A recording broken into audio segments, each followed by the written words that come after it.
Hi, I'm Dr. Marion Owen, and this is part of a series of food questions I'm frequently asked. Can I cook with olive oil?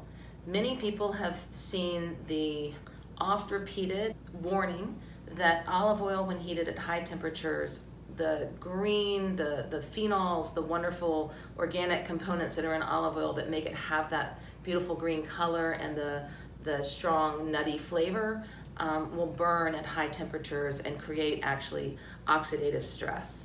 I was very reassured by a study that came out, I think about 2 years ago, where the scientists actually measured the antioxidant content of olive oil raw, heated it up to a high temperature, measured that antioxidant capability again, found that it didn't really change.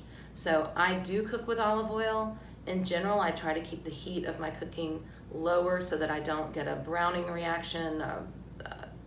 When the sugars in the food start to brown, that's actually a bit of a carcinogenic product. And so in general, I try to keep my temperatures below that, unless I'm grilling, in which case I go for it, but I don't do that often. But on my fruits and vegetables, I lightly saute with olive oil with low temperature, and I don't worry about it at all.